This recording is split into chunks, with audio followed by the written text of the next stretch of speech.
Hi there, my friend, and welcome back to Authentically ADHD, the podcast where we name what is happening inside our neurodivergent brains, explain the science without turning it into like graduate level papers, and remove the shame that never belonged there. Then find something practical to do next.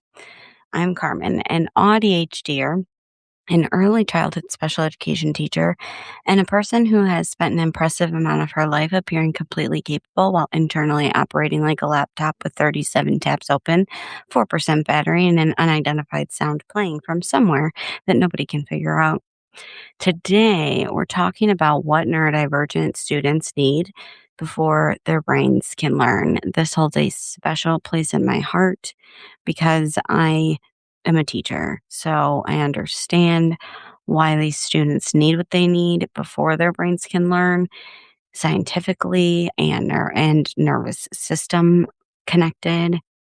So let's talk about not what they need after they finish the worksheet, not what they can earn after they comply, not the calming corner they may use only after they have already reached a level of distress normally reserved for a reality show reunion specials.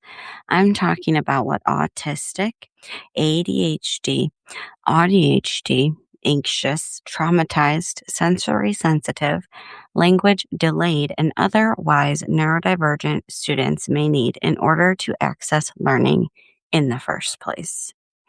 Because sometimes we look at a student who's hiding under a table, refusing to write, making noises and wandering around the room, staring out the window, or arguing about the exact shade of blue in the directions, and we decide that the problem is motivation.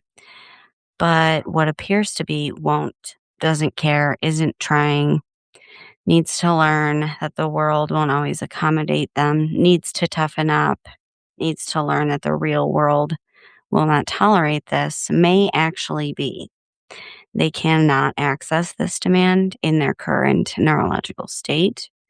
And that is a very different problem. And it requires a very different response. And that is important. So let's name the experience. A neurodivergent student can walk into a classroom already carrying an invisible backpack full of neurological demands. The hallway was loud. Their sock seam is touching the wrong toe. The substitute teacher parked in their teacher's usual parking spot, so clearly civilization has collapsed. They do not know whether morning work is happening before attendance or after attendance. Someone is humming and they just, noises. The fluorescent lights are performing an unauthorized interrogation. They were given 3 verbal directions, but their working memory retained approximately 1.5 of them. And unfortunately, the half it retains was get your something. Get my what, Susan? My pencil, my folder, my affairs in order? Then we place an academic demand in front of them and say, this is easy. You know how to do this. But the difficulties of a task is not determined only by the academic content. A math worksheet may be academically easy while being neurologically impossible at the exact same moment. The student may know the answers, but they may not be able to organize their body, regulate their sensory system, and retrieve the correct information to begin the task with sustained attention and manage the fear of getting something wrong all at the same time.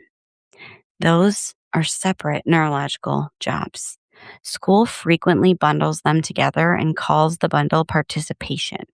Then we treat children as though they have made a character-based decision not to perform at all 12 jobs simultaneously.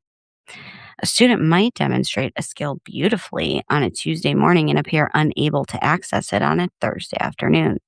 Adults often interpret that variability as manipulation. Well, they did it yesterday. Yeah, and yesterday, maybe they slept better. Maybe the room was quieter. Maybe the instructions were not so demanding.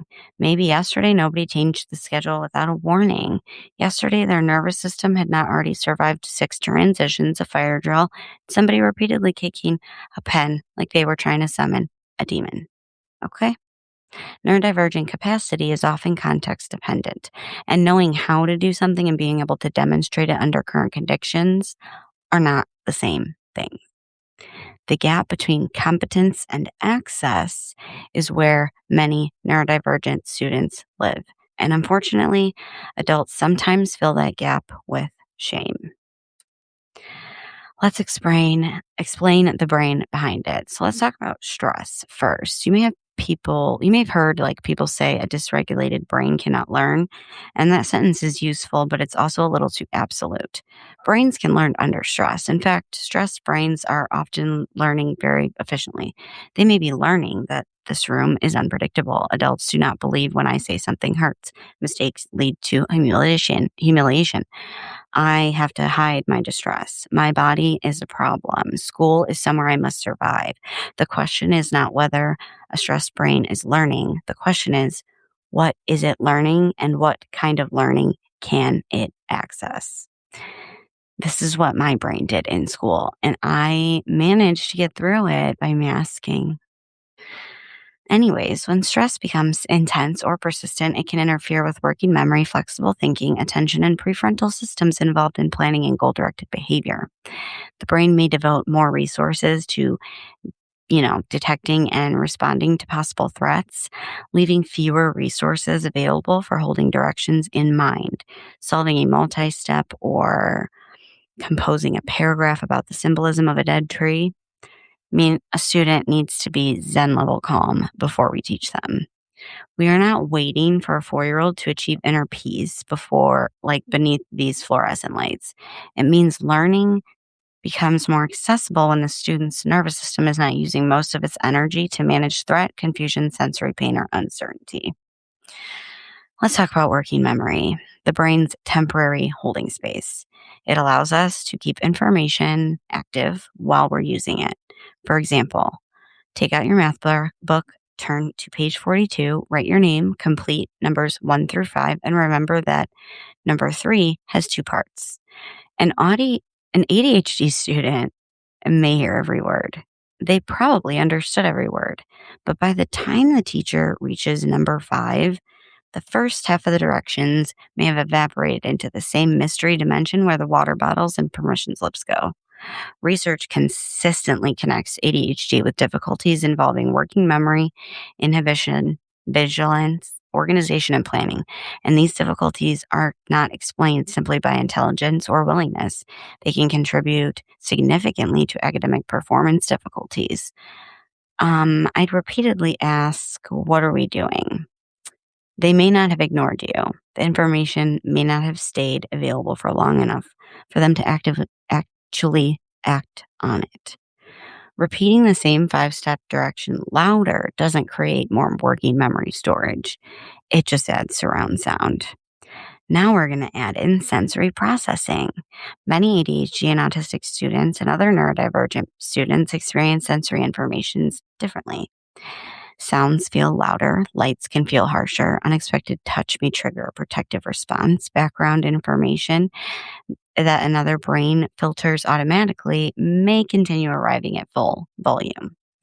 Imagine trying to listen to a lesson while the hum of the lights, scraping of the chairs, smell of the cafeteria food, the movement of every classmate, and the sensation of your clothing are all competing for equal billing. The student is not distracted by everything. Their brain is just receiving everything. Studies have linked sensory processing differences within the classroom, participation, attention, emotional regulation, and academic access among autistic and ADHD students. Sensory experiences, particularly auditory input, can meaningfully affect a student's ability to engage in instruction. Therefore, prizes are not good for good behavior, okay? A student should not have to tolerate neurological distress politely enough to earn access to some headphones. That is like telling someone they can use their glasses after they successfully read the board from far away. That's especially really, really, really ableist to me, considering I'm neurodivergent and I have glasses. Anyways, continuing with uncertainty and unpredictability. Uncertainty always demands that cognitive energy. What are we doing? How long is it going to last? What's happening next? What does in a minute mean? Will I be called on? Is the assembly replacing recess? Did you say there might be a schedule change, or there definitely is a schedule change? For some autistic students, unpredictability and intolerance of uncertainty are strongly associated with anxiety. Predictability can reduce the amount of mental energy spent scanning for what might happen next. Dual does not prevent a child from ever handling change. So, like, just changing the schedule doesn't prevent the child from being able to handle the fact that there's a change, but it does give them a stable map from which they can practice handling change in a safe space. You learn to tolerate detours more effectively when you know the road was supposed to go. Like, when you first know where the road's supposed to go, you can tolerate detours way more effectively. I say this from experience as well. So, children also develop self regulation through relationships, co regulation, and connection. They borrow calm, organization, and language and perspective from regulated adults. That's called co regulation. It does not mean the adult magically eliminates every feeling. That means the adult helps make the feeling feel survivable. Research describes co regulation as an interactive process involving both biology and behavior. Through repeated experience of support, children gradually develop stronger independent regulation skills. For example, children learn to manage hard moments by first experiencing hard moments with adults who do not become harder than that moment. I'm going to say that again because I feel like it's really important. Children learn to manage hard moments by first experiencing hard moments with adults who do not become harder than that moment. A dysregulated adult cannot punish a child into regulation, but they can sometimes frighten a child into stillness. But stillness is not regulation. Sometimes it's shutdown. Sometimes it's masking. Sometimes it's a nervous system deciding movement has become unsafe. Abort your personality now. Compliance and regulation are not synonyms, and I will happily die on that purpley, sparkly hill. Part 3, let's remove the shame because it's useless and stupid, and nobody benefits from it. Because the student who needs movement is not disrespectful. Because the student who needs extra processing time is not refusing to answer you. The student who avoids eye contact is not ignoring you. The student who melts down when the schedule changes is not trying to control the entire school district. The student who talks constantly may be using language to organize their thoughts. It's called being hyperverbal. Hi, I'm Carmen. That's me. It's great to have a podcast if you're hyperverbal. The student who stops talking may still understand everything being said. The student who doodles while listening may be supporting their attention rather than avoiding it. The student who cannot start the assignment may not be lazy. Task initiation is an executive function. Emotional regulation is a skill. Communication, flexible thinking, transitioning, asking for help, recovering from a mistake, those are all skills, and skills are taught through practice and support, not moral judgment. We have spent generations treating unmet neurological needs like personality defects. We called children careless when they needed external organization. We called them dramatic when sensory input actually caused them pain. We called them manipulative when their capacity changed from one environment to another. Or we called them unmotivated when the task offered no clear entry point, meaningful choice, or immediate feedback. We called them oppositional when no was the only reliable communication tool they had left. Then we wondered why so many neurodivergent adults grow up believing that we were simultaneously too much and never enough. A support does not lower expectations. A good support creates a ramp towards access to the expectation. There is a difference between saying, you never have to do difficult things, and saying, I will not intentionally make this more difficult than it needs to be. And that difference matters. The goal is not to remove every comfortable feeling from education. Learning naturally includes uncertainty, effort, frustration, and mistakes. But the goal is to remove unnecessary barriers so that the student can spend their energy on actually learning. We do not build resilience by by repeatedly overwhelming a child and applauding when they stop showing it. Resilience develops when a child experiences manageable challenges with adequate support, recovery time, and they learn that struggle does not equal abandonment. All right, we have reached. What do we do? So, what do neurodivergent students actually need before their brains can more reliably access learning? I use 5 words: seen, safe, settled, supported, successful. Not perfect, not silent, just compliant enough to appear decorative, just neurologically avail- av- just neurologically available enough to enter the learning. Number 1, safe. Reduce threat before increasing pressure. Safety doesn't mean that a student always feels comfy. It means the environment is emotionally and physically predictable enough that the student does not have to constantly protect themselves. Use a calm voice. Avoid public correction whenever possible. Do not force eye contact. Believe students when they communicate a sensory distress. Separate the child from their behavior. Instead of, you are being disruptive, try, the room feels hard for your body right now. Let's figure out what would help. Instead of, you know better, try, you're having trouble accessing this skill right now. I'm going to help you get back to it. Connection before correction is not letting the child get away with things. It's recognizing that a brain in defensive mode is less likely to use the lesson contained in your correction. Number 2, seen. Get curious about the behavior. Let me tell you, approaching with curiosity instead of criticism has always helped me in the end. It's always worked out better. So just keep that little thing in mind. Approach with curiosity instead of criticism. Before asking, how do I stop this behavior? Ask yourself, what might this behavior be doing for this student? Is it escaping sensory pain, creating predictability, seeking movement, delaying a task that feels impossibly large, communicating some confusion, perhaps, protecting the student from possible failure, gaining connection? Behavior is information, it's communication, and sometimes the information's inconvenient. Unfortunately, nervous systems have never been known for considering staff schedules before malfunctioning.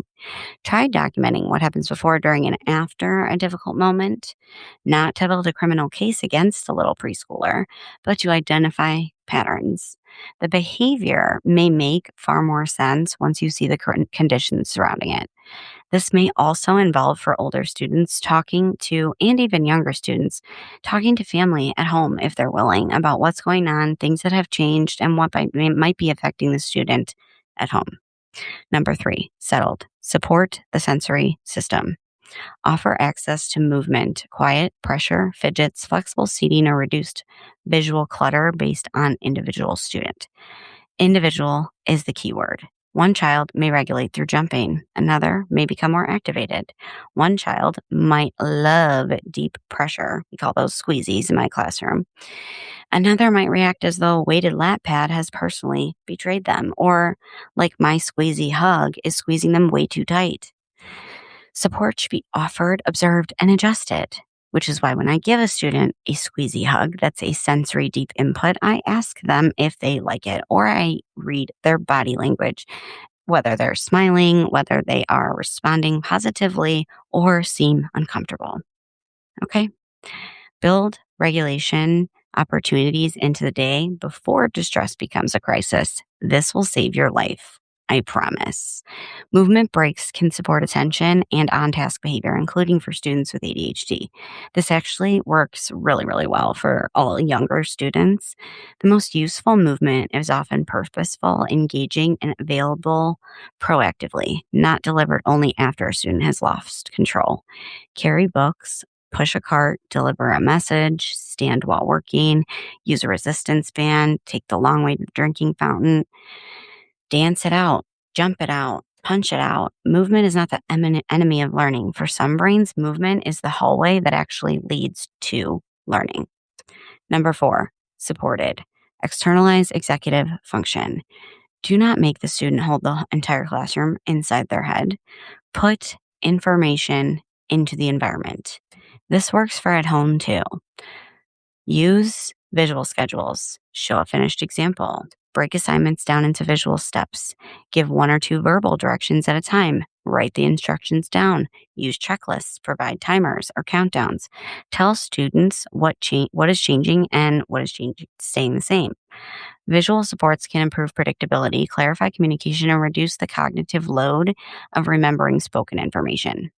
Clean up, put your paper in the basket, get your coat, sit on the carpet, and wait quietly. Instead of that, try first paper in basket, then point to a visual. Next, coat. This is not babysitting a student. Adults use calendars, GPS, grocery lists, alarms, sticky notes, and entire project management platforms. But somehow, when an 8-year-old needs a checklist, society fears we are destroying personal responsibility. Ma'am, I use a GPS to drive to a building I've worked for 10 years. Let the child have a picture schedule. Hell, let the adult have a picture schedule. That's how we all become successful, which is number 5. Create an entry point. A student needs to experience that beginning is possible. Reduce the size of the first step. Instead of write a paragraph, try tell me your first idea. Choose your opening sentence. Write 1 word. Point to a picture that matches. Do the first problem with me. Offer meaningful choices. Pencil or marker, desk or floor, write or dictate. Start with number 1 or number 3. Work alone or beside an adult. Choice, especially controlled choice, can strengthen autonomy and motivation when options are genuine and manageable. Teacher autonomy support is associated with stronger student motivation and psychological need satisfaction. It does not mean that the child controls every outcome. It means that they have some agency inside that demand, and agency changes the nervous system relationship with a task. Also, notice the effort accurately. Not empty praise. Not good job fired indiscriminately across the classroom like a verbal confetti. Try you kept going, even though that felt really frustrating. You checked that visual without waiting for me. You told me the noise was hurting before you needed to leave. I'm so proud you chose a different strategy and it worked. You came back and you repaired what happened. That feedback tells the student which skill they used and that it worked. It turns success into something they can understand and eventually repeat, which is what we want. A note for teachers who are also dysregulated, like me. Teachers, I see you, and I need to say this clearly. You cannot provide perfect co-regulation in an unsupported system. You cannot lovingly nervous system your way out of chronic understaffing, impossible caseloads, inadequate planning time, and a schedule apparently designed by raccoons holding clipboards. Your human nervous system inside the classroom, too. Supporting neurodivergent students does not mean you must remain infinitely patient while receiving no support yourself. It means we stop treating children's nervous systems and teachers' nervous systems as opposing teams. Predictability helps everyone. And remember your rights. ADHD is a disability, so your accommodations are legal. You need to have them legally, if a doctor says, under the Americans for Disabilities Act. Because visual systems help everybody. Clear expectations help everyone. Smaller class sizes would help everyone, but apparently we have chosen fantasy as our national staffing model. When you lose your patience, repair. Say, I used a sharper voice than I wanted to. You did not deserve to be spoken to that way. And I was frustrated. I apologize because it was my job to manage it. So let's try that again.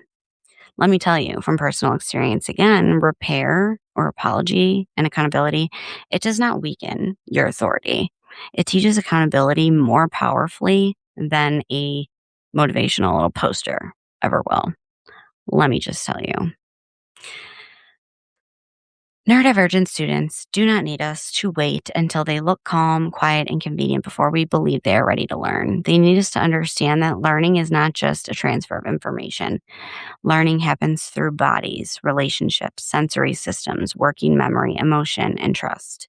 So before we ask, how can we make the students complete the task, we need to ask, does the student feel safe enough to take a risk?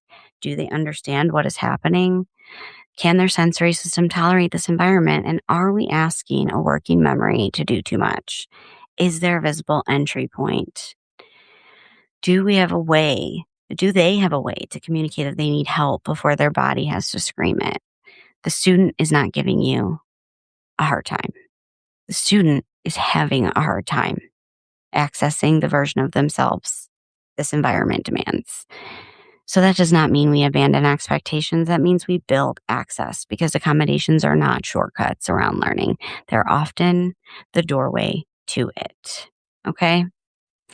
It may be the most important thing that we actually teach all year. Thank you for listening and tuning in to Authentically ADHD. Until next time, remember, the behavior is communicating. The nervous system is part of the lesson plan, and nobody has ever developed executive functioning because an adult loudly asked, "Why aren't you paying attention?" Be curious, not critical. Build the ramp. And please turn off at least one fluorescent light, or turn them down or something. Until next time, stay authentic, and we will talk soon.